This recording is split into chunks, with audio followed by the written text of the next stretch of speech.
All right, welcome to your deep dive. You know, these research notes you've got on these 5 states, Alaska, Idaho, Oklahoma, South Dakota, and Virginia. Wow. It's incredible. We're going to be jumping from like soaring mountains to these huge prairies and from bustling cities all the way to these historical landmarks.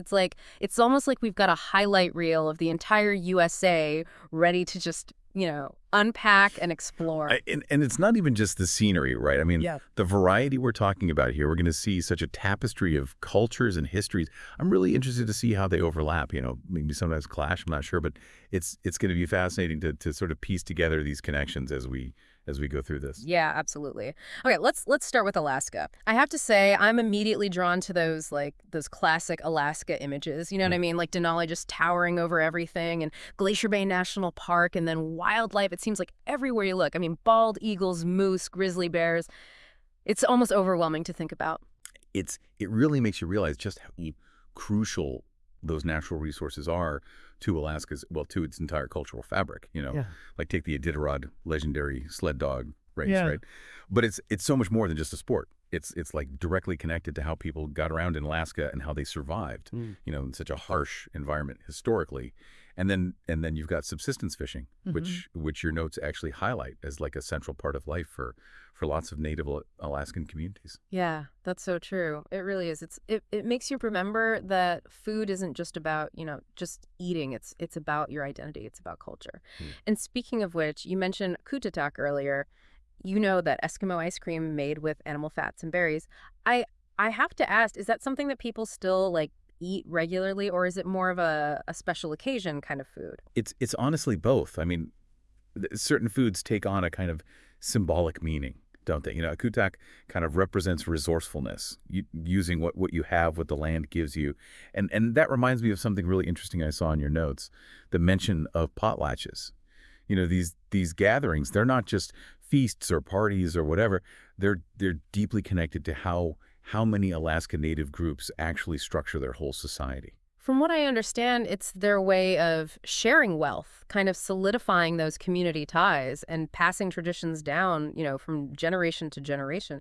It really makes you think about how modern Alaska is sort of juggling those traditions while also managing all the tourism and development that's happening. Yeah. Exactly, yeah. And Alaska's story isn't just about indigenous culture. It's like waves of migration and all these different Yeah. influences. You've got that whole gold rush legacy, all those people coming in hoping to strike it rich, and that's still shaping Alaska's identity even today. It's a place that draws people in for its vastness, the opportunity it offers, and sometimes, even just its solitude. Yeah, it's a pretty stark contrast to our next stop, actually, Idaho. What really jumped out at me in your notes was that Basque heritage in Boise. I'm always fascinated by how these little pockets of culture end up taking root in these unexpected places. Can you tell me a bit more about Jaialdi, this Basque festival you mentioned? Oh yeah, it's basically a huge celebration of Basque culture, Yeah. but it says a lot about the idea of keeping those cultural traditions alive, even when you're thousands of miles away from your ancestral home.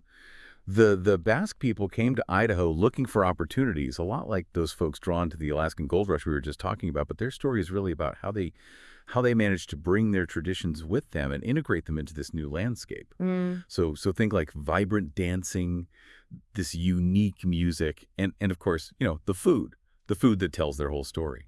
Yeah, it's a good reminder that America's story is really just a whole bunch of these individual journeys all woven together, All right? right. And speaking of journeys, we can't forget the Lewis and Clark expedition. I mean, they passed right through Idaho, and their encounter with the Nez Perce tribe, that was a really pivotal moment in the state's history. Definitely. It's a reminder of that, that complex relationship between exploration and indigenous communities, right? And that complexity, it's kind of woven into the landscape of Idaho itself. Yeah. I mean, on the one hand, you have these iconic potato farms, right? It's like a symbol of the state's agricultural bounty. But then on the other hand, you have the sheer drama of Shoshone Falls, Yeah.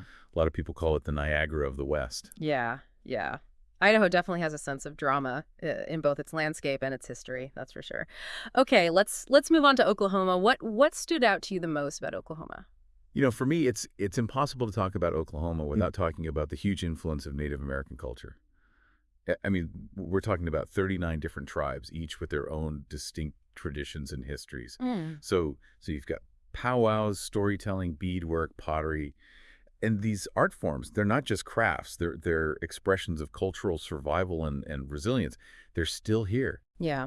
And resilience is definitely a key theme in Oklahoma's story, especially when you think about the Trail of Tears. You know, that forced relocation of Native Americans. It's a pretty stark reminder of the injustices that these communities have faced. But Oklahoma's story is also one of rebuilding and finding strength, even when faced with adversity. The Dust Bowl era is another example of how Oklahomans have gone through these really hard times and come out even stronger on the other side. It is fascinating, isn't it, how that spirit, that resilience, it shows up in Oklahoma's musical legacy as well. Yeah. I mean, from Western swing to country to red dirt music, there's this raw honesty and this emotional depth to the music that comes out of Oklahoma. Think about it, Woody Guthrie's folk anthems, Garth Brooks's country ballads, and then even the psychedelic rock of the Flaming Lips.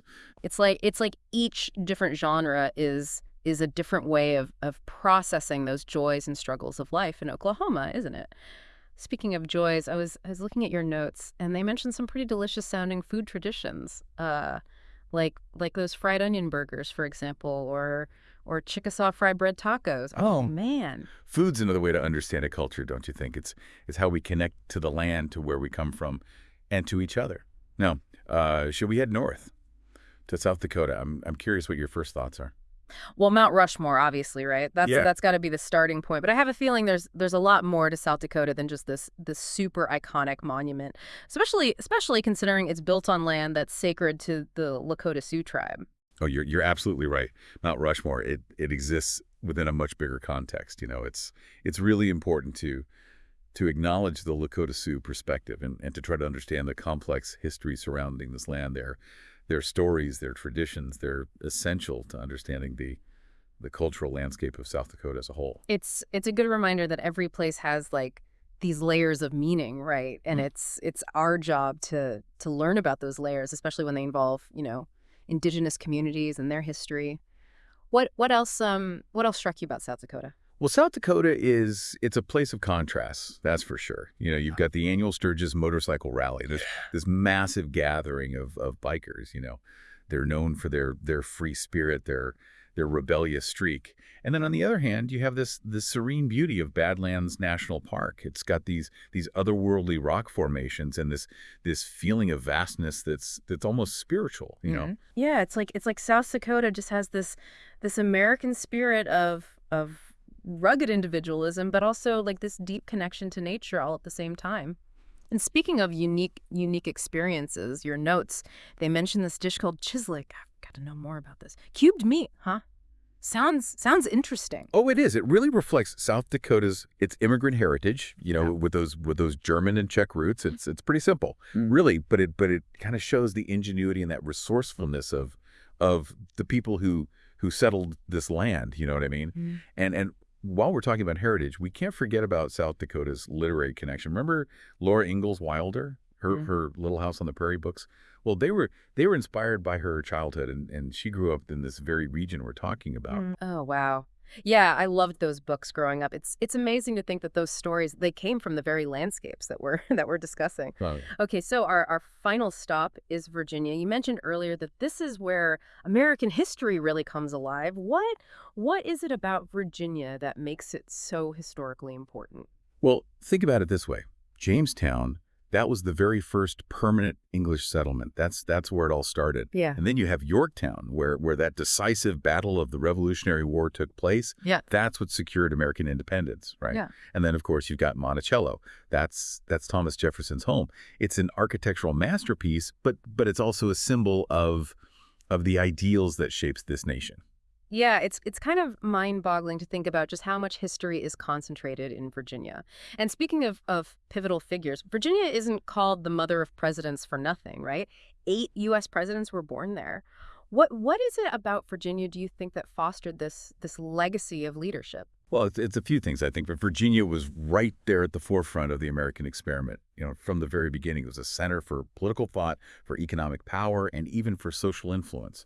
And that legacy, it continues today. Virginia is a state where tradition and innovation coexist, where history is revered, but also constantly being, reinterpreted. It's interesting as we've been talking about all these different states. I'm struck by how each one seems to kind of embody a different part of the American identity. Like Alaska, for example. Alaska has this frontier spirit. Idaho, it's all about that rugged individualism, but also those strong community values. Oklahoma, it's resilience and the power of cultural heritage. South Dakota, it's those wide open spaces and that constant search for freedom. And Virginia has the weight of history, but also this ongoing quest to define what it even means to be American. Yeah. It's like we've put together this mosaic of the entire American experience just by looking at these 5 states, and within each state there are so many more layers to uncover and explore. It really makes you realize how much depth and complexity there is to this country. Absolutely. We've talked a lot about the iconic landmarks, but I'm kind of curious about those lesser known places, those hidden gems that show you a different side of each state. What comes to mind for you? Well, in Alaska, I was really intrigued by something I saw in your notes about the Russian Orthodox churches. They're beautiful structures, but they also remind us of Russia's historical presence in Alaska. That's a part of the state's story that often gets forgotten. Yeah. It really speaks to those layers of history that you were just mentioning. Wow, that's fascinating. It's like a little piece of Russia just tucked away in this vast Alaskan landscape. Okay, well, what about Idaho? What hidden gem would you recommend there? Well, for me, it's got to be City of Rock State Park. Your notes mentioned these incredible granite formations. They look like a city skyline. You know what I Yeah. mean? So just imagine hiking among these natural skyscrapers. It's a reminder of its geological Yeah. wonders. Way beyond just potato fields and waterfalls. Okay, City of Rocks is officially on my list. Now, what about Oklahoma? What hidden gem would you suggest there? The Gilcrease Museum in Tulsa, that one really caught my eye. It's not just a collection of art and artifacts. It's like a window into the history of the whole American West. And it has a special focus on Native American culture. It's a place where you can really dive into the stories behind the art, the struggles, the triumphs of the people who shaped this entire region. Yeah, it sounds like a place that really honors the past, but also makes you think about the present and the future too. Okay, what hidden gem did you find in South Dakota? Oh, Spearfish Canyon. It's this natural wonder that often gets overshadowed by the Badlands, but it's just as stunning. Imagine these towering limestone cliffs and cascading waterfalls and these lush forests. It's just incredibly beautiful and serene. It sounds like the perfect place to escape, to escape the craziness of everyday life. And finally, what hidden gem did you unearth in Virginia? Tangier Island. It's a small island, Yeah. very isolated in the Chesapeake Bay. You can only get there by ferry or a small plane. And the people who live there, they've preserved this really unique dialect and culture. It's like stepping back in time. It reminds you that there are still places in America where life just moves at a different pace. Yeah, it is fascinating how these hidden gems, they often show us a different way of life, like a different way of looking at the world. And I think that's one of the best things about traveling, it helps us understand what's possible, what's beautiful, and what's really meaningful. I agree, and it challenges us to really think about our own place in the world. Our own values and beliefs. These 5 states, they're not just dots on a map. They're like microcosms of the human experience. Each one has these valuable lessons about resilience, about adaptation, and about the power of culture and how culture endures. And that's what makes this deep dive so rewarding. It's not just about learning facts. It's about making connections, seeing patterns, and just getting a deeper understanding of the world. And speaking of connections, I'm really struck by something in your research that highlights the role of music in shaping the identity of all of these states. From Alaska's folk music scene to Oklahoma's red dirt music to Virginia's rich gospel tradition, music seems to be this common thread that ties these seemingly very different places together. That is a great observation. Music is such a powerful way to express yourself, and it often reflects the joys, the sorrows, and the hopes of the people who create it. It's a way to connect to your heritage, to your community and even to your own emotions. And it goes beyond language, right? It goes beyond cultural differences and geographical boundaries. Music it's a universal language. It speaks to the heart, to the soul. It's interesting to think about how music can be both a reflection of a place and also a force that actually shapes its identity. It can preserve traditions, it can challenge norms, and it can even inspire change. It's a powerful tool for storytelling, for building community, and for expressing yourself. Right. And it reminds us that even though these states are geographically diverse, they're all connected by this shared human experience. We all laugh, we all cry, we all sing, we all dance, and we all tell stories. And those stories, whether they're expressed through music or through art or through literature, or even just through everyday conversations, that's what makes us human. That's beautifully said. And it brings us back to the whole reason that we're doing this deep dive, right? It's to explore, it's to learn, and it's to connect. Exactly. It's to dig a little deeper, to challenge what we think we know, and to just embrace how complex the world really is. Well, we've covered so much today, but I feel like we've only scratched the surface. You know? Yes. There's so much more to discover, so much more to learn about these 5 amazing states. And that's what makes it so exciting. The journey never really ends, does it? There's always something new to explore, a new perspective to consider, a new story waiting to be told. It really does feel like we've taken a road trip just, without even leaving this room. And honestly, I've got to say, my wanderlust is officially kicked in. But before we get too carried away planning our itineraries, there's one more thing from your research that I really want to talk about. All those amazing events and festivals that are unique to each of these states. Oh yeah, those are great. They're like these little windows into a region's personality. It's where you see, tradition and modern life kind of clashing, and often in these really fun ways. Yeah, exactly. So let's start with Alaska. Obviously, we have the Iditarod, but what else really captures that Alaskan spirit? What stood out to you in the listeners' notes? Well, the Alaska State Fair really jumped out at me. It's not your typical state fair. Right. It's more like a celebration of Alaskan resilience, and community. They have everything from like giant cabbage weigh-offs to livestock shows to these incredible displays of local art. It's a chance for Alaskans to come together and celebrate their unique way of life. Yeah, it's like a perfect snapshot of Alaskan culture all in one place. I can just picture those huge cabbages. Okay, what about Idaho? What kind of event would you recommend to someone who wanted to experience that local flavor? How about the Spirit of Boise Ballooning Classic? Yeah. Just imagine, dozens of these colorful hot air balloons just filling the sky over Boise. It's really a spectacle. It brings together locals and visitors, and it really showcases, the beauty of Idaho's landscape, but from this whole new perspective. Wow, that does sound pretty magical, like something out of a movie. Okay, on to Oklahoma. What event caught your eye there? The Red Earth Festival definitely stood out to me. It celebrates Native American culture with traditional dances, music, art, storytelling. It's a chance to really learn about the rich heritage of Oklahoma's tribes and to see their artistry firsthand. It sounds like a really powerful reminder of the resilience and the creativity of Oklahoma's indigenous communities. Okay, what about South Dakota? What event would you recommend for someone looking for a really unique experience?